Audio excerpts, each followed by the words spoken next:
RSS ನೋಂದಣಿ ವಿಚಾರವಾಗಿ ಗೃಹ ಸಚಿವ ಪ್ರಿಯಾಂಕ್ ಖರ್ಗೆ ಆಡಿದ ಮಾತು ದಿನದಿಂದ ದಿನಕ್ಕೆ ಸಂಚಲನ ಸೃಷ್ಟಿಸುತ್ತಿದೆ. ಈ ವಿಚಾರ ಬಿಜೆಪಿ ಕಾಂಗ್ರೆಸ್ ನಡುವೆ ಜಟಾಪಟಿ ಜೋರಾಗಿದೆ. ಆರ್ಎಸ್ಎಸ್ಗೆ ನೋಂದಣಿ ಯಾಕಾಗಿಲ್ಲ ಅನ್ನೋ ಖರ್ಗೆ ಮೇಲೆ ಬಿಜೆಪಿ ನಾಯಕರು ಮುಗಿಬಿದ್ದಿದ್ದಾರೆ. ಅಷ್ಟೇ ಅಲ್ಲದೆ ಮೊನ್ನೆ ಬಿಜೆಪಿ ಸಂಸದ ರಮೇಶ್ ಜಿಗಜಿಣಗಿ ದಲಿತ ಖರ್ಗೆಗೆ ಯಾಕೆ ಆರ್ಎಸ್ಎಸ್ ವಿಚಾರ ಅಂತ ಹೇಳಿ ವಿವಾದ ಮಾಡಿದ್ರು. ಹೀಗೆ ಹೇಳಿದ್ಕೆ ಅವರ ವಿರುದ್ಧ ಆಕ್ರೋಶ ವ್ಯಕ್ತವಾಗಿತ್ತು. ಇದರ ಬೆನ್ನಲ್ಲೇ ಈಗ ಸಂಸದ ರಮೇಶ್ ಜಿಗಜಿಣಗಿದು ಎನ್ನಲಾದ ಆಡಿಯೋ ಒಂದು ವೈರಲ್ ಆಗಿದೆ. ಬಿಜೆಪಿಯಲ್ಲೇ ಇದ್ರೂ ಕೂಡ ಆರ್ಎಸ್ಎಸ್ಗೆ ಕೆಟ್ಟದಾಗಿ ಬೈದಿರೋ ಆಡಿಯೋ ಇದಾಗಿದೆ. ಮೇಲ್ನೋಟಕ್ಕೆ ಆರ್ಎಸ್ಎಸ್ ಪರವಾಗಿದ್ರು ಕೂಡ ಒಳಗಡೆ ಕೆಟ್ಟದಾಗಿ ಅವಾಚ್ಯ ಶಬ್ದಗಳಿಂದ ಬೈದಿರೋ ಆಡಿಯೋ ವೈರಲ್ ಆಗಿದೆ. ಏನ್ ಭಯಂಕರ ದಟ್ಟವಾಗಿಬಿಡುತ್ತೆ. ಆರ್ಎಸ್ಎಸ್ ಬೇಯನ ಮಣ್ಣಾಗ ಹೋಗ್ತಿರಲ್ಲೇ ಹುಚ್ಚರ. ಆರ್ಎಸ್ಎಸ್ ಬಹಳ ಡೇಂಜರ್ಸ್ ಮಕ್ಕಳು ಅದಾರ ಅವರು. ಪ್ರಿಯಾಂಕ್ ಖರ್ಗೆ ಹೋಮ್ ಮಿನಿಸ್ಟರ್ ಅನ್ನ ಪ್ರಶ್ನೆ ಮಾಡಬಾರ್ದು ಹೇಳ್ತಾರೆ. ನಾವು ಆಕ್ಚುಲಿ ಪ್ರಶ್ನೆ ಮಾಡಬಾರ್ದು ಅಂತಲ್ಲ, ಹಿಂಗ್ ಮಾಡೋದ ಪ್ರಶ್ನೆ. ಇಲ್ಲ ಕಾಕ, ನಿಂದ್ರು RSS ದಲಿತರಿಗೆ ಯಾಕೆ ಬೇಕಂತಿ ಮತ್ತ ಕಾಕ, ನೀನು ದಲಿತ ಅಲ್ಲ ಕಾಕ. ನಾ ಒಪ್ತೀನಿ. ಆದ್ರ ನೋಡು, RSS ಆ ಪಾರ್ಟಿ ಒಳಗ ಅದಿದೇವು ಈಗ ನಾವು, ಹೌದಾ?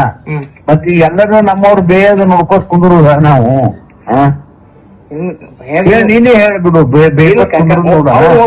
ಕರ್ನಾಟಕ ಸರ್ಕಾರದ ಒಬ್ಬ ಗೃಹ ಮಂತ್ರಿ ಯಾರ ಇರ್ಲಿ ಬಿಡಪ್ಪ. ಗೃಹ ಮಂತ್ರಿ ನಾನು ನೋಡಿಲ್ಲ. ಗೃಹ ಮಂತ್ರಿ, ರೆವಿನ್ಯೂ ಮಿನಿಸ್ಟರ್ ಆದ, ಗೃಹ ಮಂತ್ರಿ ಆದ, ಫೈನಾನ್ಸ್ ಮಿನಿಸ್ಟರ್ ಅದ, ಎಲ್ಲ ನೋಡಿಲ್ಲ ಮಂತ್ರಿ.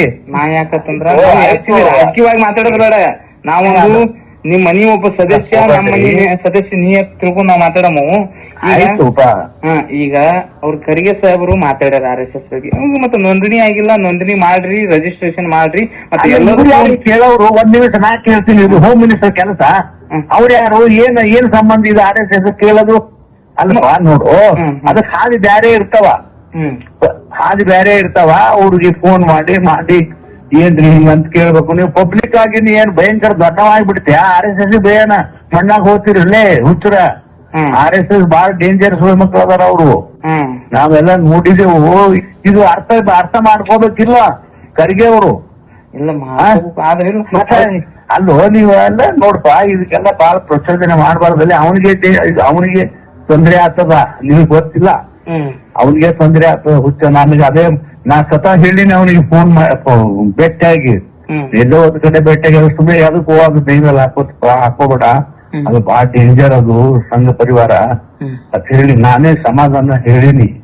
ಏನ್ ಮತ್ತೆ ಆದ್ರೂ ಕೇಳಂಗಿಲ್ಲ. ಈಗ ನೋಡಿದ್ರೆ ಅಲ್ಲಿ ನಿಮ್ ಗುಲ್ಬರ್ಗನಾಗೂ ಬೈದ.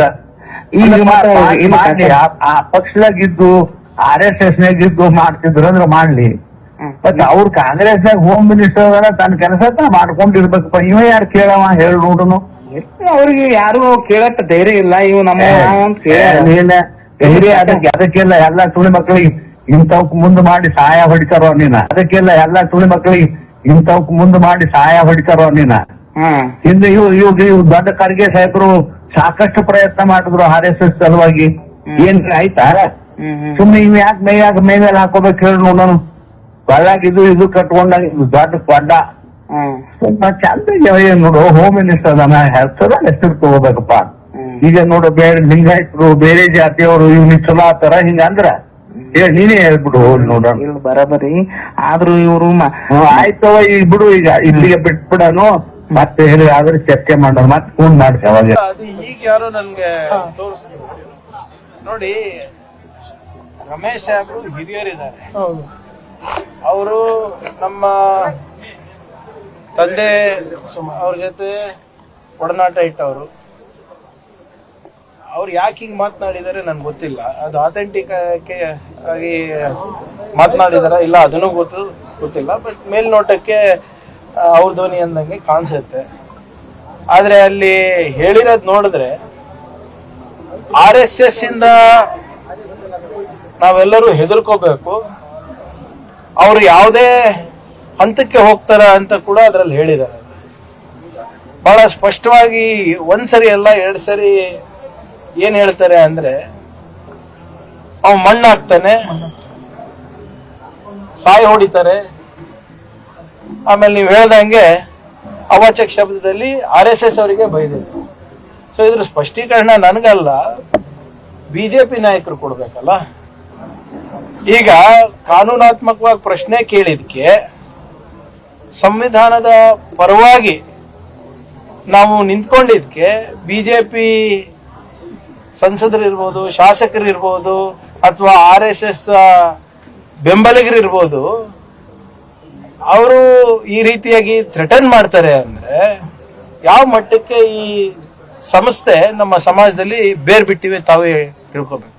ಅಂದ್ರೆ if you are ready to threaten the home minister of Karnataka, ನೀವು ಯೋಚನೆ ಮಾಡಿ ಅವ್ರ ಹಿಂದೆ ಯಾರ್ಯಾರು ಇರ್ಬೋದು ಅಂತ. ಆಮೇಲೆ ಇದಕ್ಕೆ ನಾವು ಹೋಮ್ ಮಿನಿಸ್ಟರ್ ಇರ್ಲಾರ್ದಾಗೆ ಹೆದರಿಲ್ಲ, ಇವಾಗ ಏನಕ್ಕೆ ಹೆದರ್ಬೇಕು ನಾನು? ಇದೇನ್ ಮೊದಲೇ ಸಾರಿ ಮಾಡ್ತಾ ಇರೋದು? ಹೋದ ಬಾರಿ ಕೂಡ ಇವರು ನಾನು ಯಾವ್ದೋ ಒಂದು ವಿಚಾರಕ್ಕೆ ನಾನು ಸವಾಲ್ ಎತ್ತಿದಾಗ ಇದೇ ವಿರೋಧ ಪಕ್ಷದ ನಾಯಕರು ಮತ್ತೆ ಬಿಜೆಪಿ ಅಧ್ಯಕ್ಷರು ಇದೆಲ್ಲಾನು ಕೂಡ ಅವರು ಪಬ್ಲಿಸಿಟಿಗೆ ಮಾಡ್ತಾ ಇದಾರೆ ಅಂತ ಹೇಳಿದ್ರು. ಅದಕ್ಕೆ ನಾನೇ ವಿಡಿಯೋ ಮಾಡಿದೆ. ಪಾಪ ಅವನು ಅರೆಸ್ಟ್ ಆದ, ಆ ಹುಡುಗ ಯಾರದು ನನಗೆ ಬೆದರಿಕೆ ಹಾಕಿದ್ದ ಅರೆಸ್ಟ್ ಆದ. ಈ RSS ನವರು ಬಿಜೆಪಿನವರು ಪಾಪ ಅವನಿಗೆ ಒಂದು ಲಾಯರ್ ಕೂಡ ಕೊಟ್ಟಿಲ್ಲ, ಗೊತ್ತಾ ನಿಮ್ಗೆ? ಆ ಬೆದರಿಕೆ ಹಾಕ್ದವನು ಅವರ ತಾಯಿ ನನಗೆ ಫೋನ್ ಮಾಡಿ ಹಿಂಗ್ ಆಗ್ತಾ ಇದೆ ಸರ್ ಬಿಟ್ಬಿಡಿ ಅಂದ್ಮೇಲೆ ನಾನು ಸುಮ್ಮನಾದೆ. ಇಲ್ದ್ರೆ I would have taken it to the logical end. ಒಂದ್ ತಾಯಿಯ ಕಣ್ಣೀರಿನ ಕತೆ ಕೇಳ್ಬಿಟ್ಟು ನಾನು ಅವನಿಗೆ ಸುಮ್ಮನೆ ಬಿಟ್ಟೆ. ಇಲ್ದ್ರೆ I would have legally I would have pursued the matter.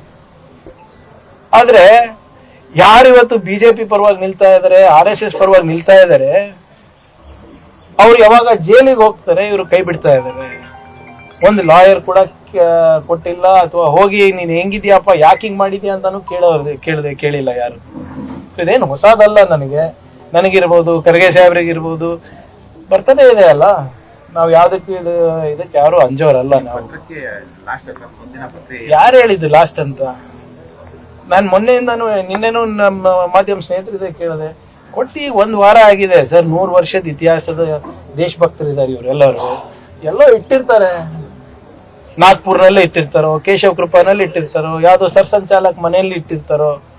ತರ್ತಾರಲ್ಲ, ಇವತ್ತಿಲ್ಲ ನಾಳೆ ದಾಖಲೆಗಳು ತರ್ತಾರೆ. ಯಾಕೆ ಅಷ್ಟಾತ? ಸ್ವಲ್ಪ ಟೈಮ್ ಕೊಡಿ. ಇಲ್ಲ ಅಂದ್ರೆ ಸೃಷ್ಟಿ ಮಾಡಿಸ್ಬೇಕಲ್ಲ. ಕಾನೂನು ಇದೆ ಅಲ್ರಿ. ಕೊಡ್ಲೇ ಇಲ್ಲ ಅಂದ್ರೆ ನಿಮಗೊಂದು ಕಾನೂನು, ನಮಗೊಂದು ಕಾನೂನಾ? ಅವ್ರಿಗೊಂದು ಕಾನೂನಾ? ಈಗ ಇದ್ದಿದ್ರೆ ಇಷ್ಟೊತ್ತಿಗೆ ನನ್ ಮುಖಕ್ಕೆ ಬಿಸಾಕ್ತಾ ಇರ್ಲಿಲ್ವೇನ್ರಿ? ನಾನ್ ಯಾರು ಹೋಮ್ ಮಿನಿಸ್ಟರ್ ಅಲ್ವಾ? ನನ್ನ ಕೆಲಸ ಏನು? ತಾಳ್ಮೆಯಿಂದ ಇರೋದು. Attacking is not the first thing that is police. Restraint ಇರ್ಬೇಕು, ತಾಳ್ಮೆ ಇರ್ಬೇಕು, ಕಾನೂನಾತ್ಮಕವಾಗೇ ಮಾಡ್ಬೇಕು. ಆ ಚೌಕಟ್ಟನ್ನ ನಾನು ಮೀರಕ್ಕಾಗಲ್ಲ, ಅವರು ಮೀರಕ್ಕಾಗಲ್ಲ. ನಾನು ಅವರಿಗೆ ಮೀರಕ್ಕೂ ಬಿಡೋದಿಲ್ಲ. ಬರ್ಲಿ. ಈಗ ಇಷ್ಟು 100 ವರ್ಷ ಕಾದಿದ್ದೀರಂತೆ ಒಂದ್ ಡಾಕ್ಯುಮೆಂಟ್, ಇನ್ನ ಒಂದ್ ತಿಂಗಳ ಕಾಯಕ್ಕೆ ಏನಪ್ಪ ನಿಮ್ಗೆ? ರಿಜಿಸ್ಟ್ರೇಷನ್ ಆಗೋದು ಫೈನಲ್ ಅಂತ ಹೇಳಿ. ರಿಜಿಸ್ಟ್ರೇಷನ್ ಅಲ್ಲ, I want to know who they R.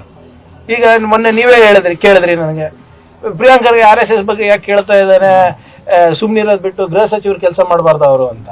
ಅರೆ 20 ಲಕ್ಷ ಜನ ಇಡೀ ರಾಜ್ಯದಲ್ಲಿ ಸೇರ್ತಾ ಇದ್ದಾಗ ಅದು ಜವಾಬ್ದಾರಿ ನಂದ ಏನು? ಮಹಿಳಾ ಮತ್ತು ಮಕ್ಕಳ ಕಲ್ಯಾಣ ಇಲಾಖೆ ಮಾಡ್ಬೇಕಾದ್ರು ಲಾ ಅಂಡ್ ಆರ್ಡರ್ ನನ್ನ ಅಂಡರ್ ಬರ್ತದ? ಏನ್ ಕಾಮರ್ಸ್ ಅಂಡ್ ಇಂಡಸ್ಟ್ರಿ ಡಿಪಾರ್ಟ್ಮೆಂಟ್ ಬರುತ್ತಾ? ಸೊ ಆದ್ರಿಂದ ಇವತ್ತಿಲ್ಲ ನಾಳೆ ಬರ್ತಾರೆ. ಸುಮ್ನೆ ಯಾರ್ಯಾರೋ ನೀವು ದೊಡ್ಡ ಲಾಯರಿಗೆ ಎಡಿಟೋರಿಯಲ್ ಬರ್ಸೋದು, ಸಾಮಾಜಿಕ ಜಾಲತಾಣದಲ್ಲಿ ದೊಡ್ಡ ಫೇಸ್ಬುಕ್ ಪೋಸ್ಟ್ ಹಾಕ್ಸೋದು, ಅಥವಾ ಯಾವ್ದೋ ಒಂದು ಪಾಡ್ಕಾಸ್ಟ್ ಮಾಡಿಸೋದು, ಅದೇನು ಫರಕ್ ಬೀಳಲ್ಲ ನನಗೆ. ಅಥವಾ ನೀವ್ ಹೇಳ್ಬಿಡಿ ಅಧಿಕೃತವಾಗಿ ಇವರು ನಮಗೆ ಲೀಗಲ್ ರೆಪ್ರೆಸೆಂಟೇಷನ್ ಮಾಡ್ತಾ ಇದಾರೆ, ಇವ್ರ ಜೊತೆ ಚರ್ಚೆ ಮಾಡಿ ಅಂದ್ರೆ ನಾನು ನಮ್ಮ ಲೀಗಲ್ ಟೀಮ್ ಅವ್ರಿಗೆ ಕಳಿಸ್ತೀನಿ. ಅದು ಅವ್ರ ಮೆಂಟಾಲಿಟಿ ಅಪ್ಪ, ಚತುರ್ವರ್ಣ, ಮನುಸ್ಮೃತಿ. ನಾನು ಅವತ್ತಿಂದಾನೇ ಹೇಳ್ತಾ ಇದ್ದೀನಲ್ಲ, ಈ RSS ಅವ್ರ ಇತಿಹಾಸ ಏನು ಅಂದ್ರೆ ಸಂವಿಧಾನವನ್ನ ತಿರಸ್ಕರಿಸಿ ಮನುಸ್ಮೃತಿನೇ ನಮ್ಮ ಸಂವಿಧಾನ ಆಗ್ಬೇಕಂದ್ಬಿಟ್ಟು ಒಂದಲ್ಲ 10 ಅಲ್ಲ 150 ಬಾರಿ ರಾಮ್ಲೀಲಾ ಮೈದಾನದಲ್ಲಿ ಪ್ರತಿಭಟನೆ ಮಾಡಿದವರು. ಇದವ್ರ ಇತಿಹಾಸ ತಿಳ್ಕೊಳ್ಳಿ.